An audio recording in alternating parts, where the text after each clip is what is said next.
Is Meghan Markle about to Markle Netflix? Oh, we got it. I forgot already. She's making her return to acting in an Amazon movie with Lily Collins and Brie Larson. That's right. She's playing herself in a various cameo role and close. Let me set this whole scene for you because honestly, if you don't feel the atmosphere, you'll miss half the story. Beverly Hills that night wasn't just sparkling, it was glowing like its own galaxy. Kris Jenner's birthday wasn't some cute little gathering. Oh no, this thing got upgraded in real time into a billionaire level fantasy. Chandeliers hanging like crystal crowns, the decor looking like something straight out of a Bond film, polished, sharp, intentional, and the people there? Please.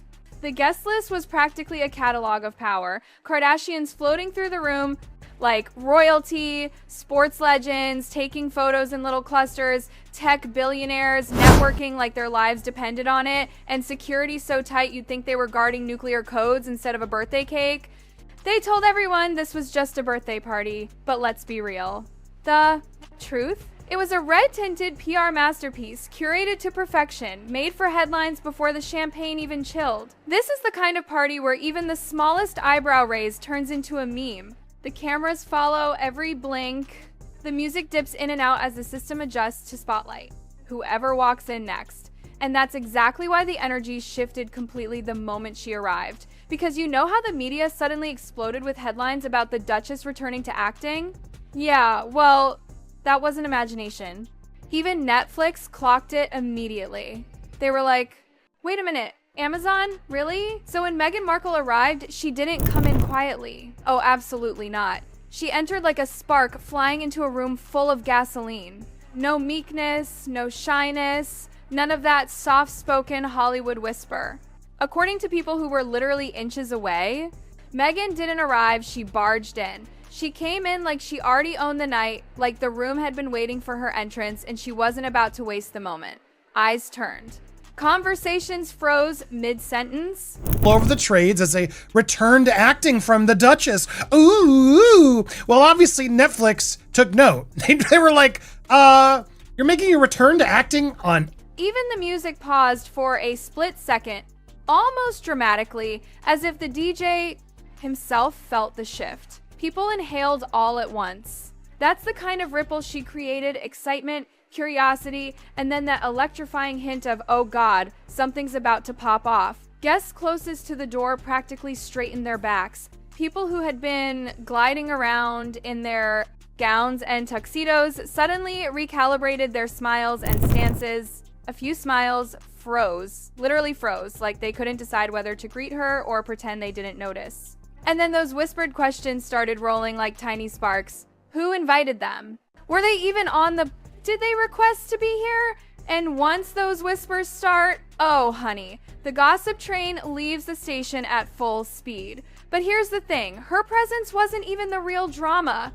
The invite itself was... Because according to multiple insiders, that invite didn't fall into their inbox. Naturally. It wasn't some casual drop by if you're free situation. No, it was pushed for, hard. We're talking multiple calls, repeated texts, people being nudged, friends being prodded, and yes, Serena Williams' name absolutely came up.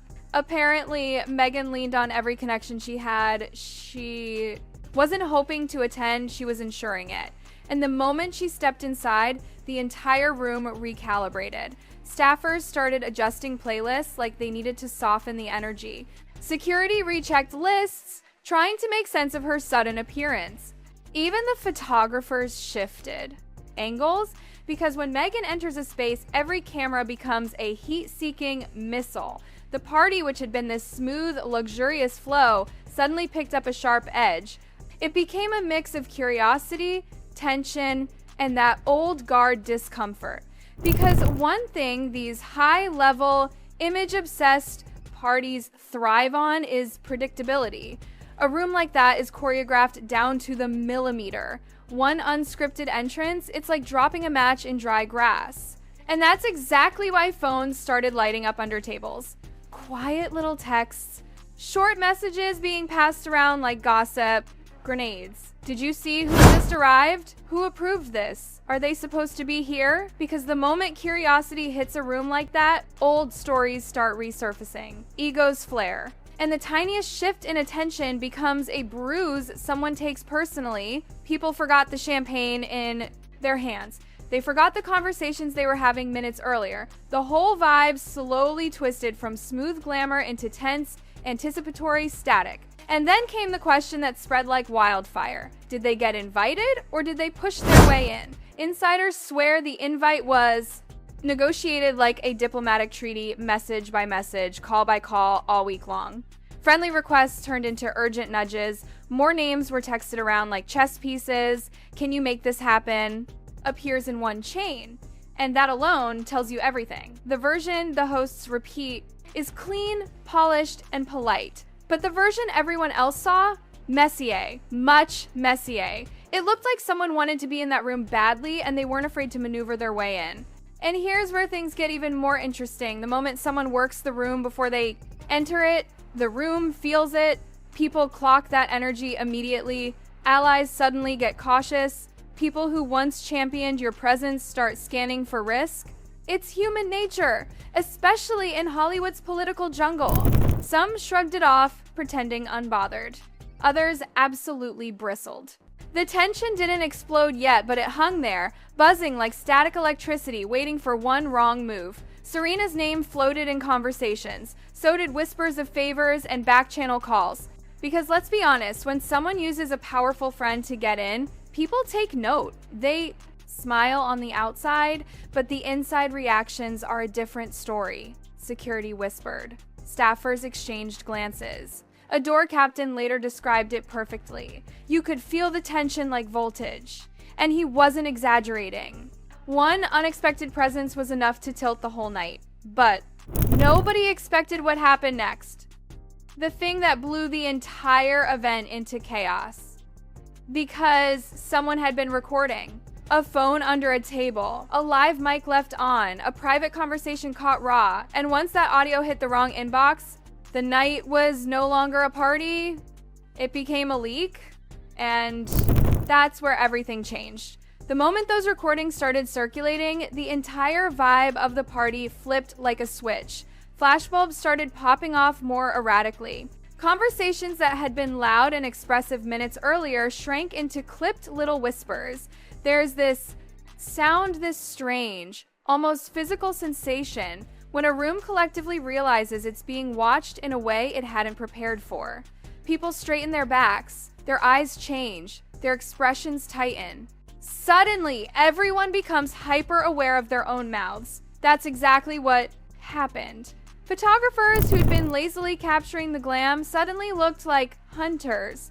The way they held their cameras changed, tighter grip, sharper angles, ready to catch a reaction. Even the guests, the ones used to living under a spotlight, started rehearsing their expressions in real time. A laugh delayed by 2 beats, a smile too stiff, an eyebrow raised for half a second too long. These micro reactions become currency at events like this. And baby, that room was overflowing with currency. One guest near the dessert table reportedly froze with a macaron halfway to her mouth. When she got the first whispered warning, something leaked. Another quietly muttered, "Already?" Someone else hissed, "Who recorded? Who would even do that?"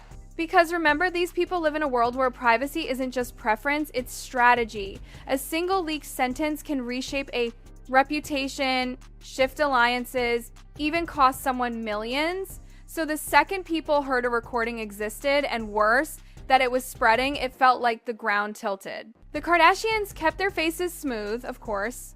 Public composure is their superpower. They could be standing in a burning building and still look like they're posing for a perfume ad. But even their stillness had cracks if you looked closely. A blink too slow, a glance a little too long, a hand placed a little too firmly on a champagne flute.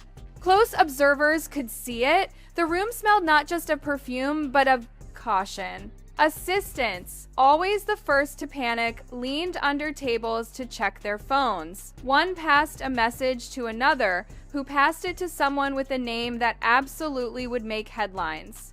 That person whispered, "It's audio, and it's bad." That was the moment everything tightened. You could literally feel it in the air. And then the name dropped. Markus Anderson. Not a celebrity.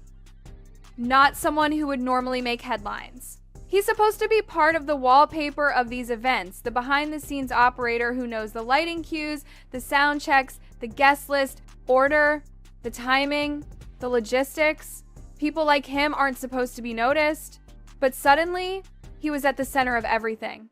Because apparently, Markus wasn't just near the recordings, he was holding them. And he wasn't just holding them, he was distributing them. Quietly, efficiently, intentionally. This is where the whole thing flips from gossip to something much, much darker. Sources close to him say Markus keeps recordings of everything, not because he's malicious, but because he's meticulous.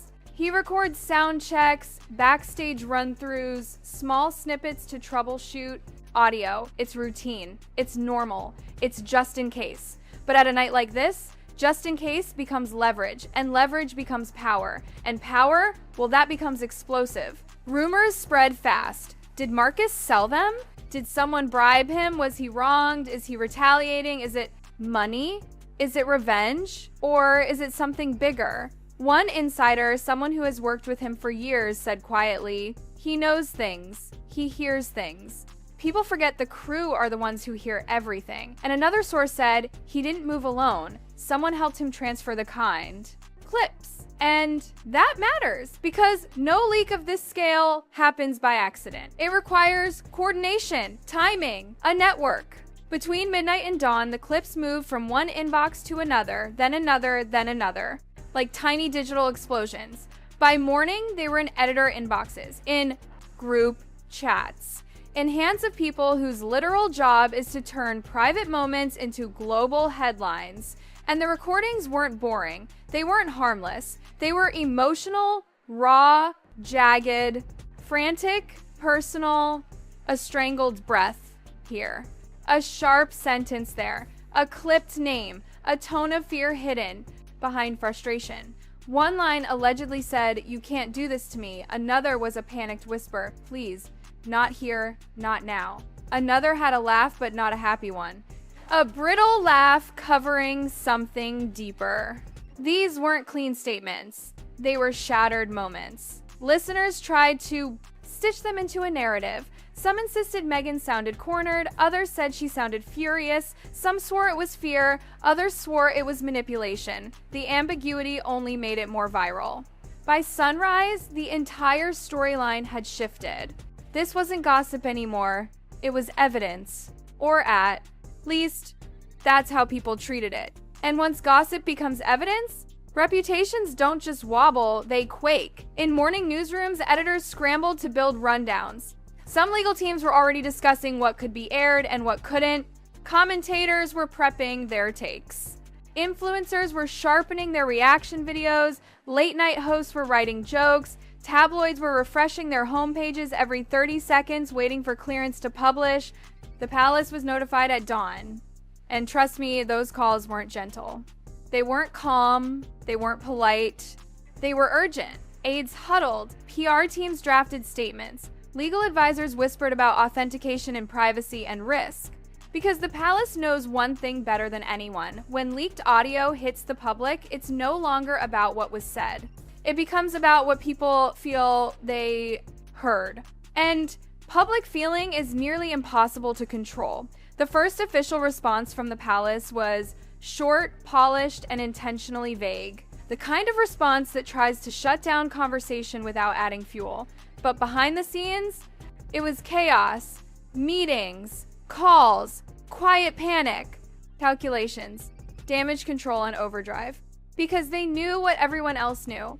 If more clips existed and sources insisted they did, then this was only the beginning. And Markus, his name was no longer a whisper. It was a dossier, a mystery, a villain, a misunderstood insider, a pawn, a mastermind.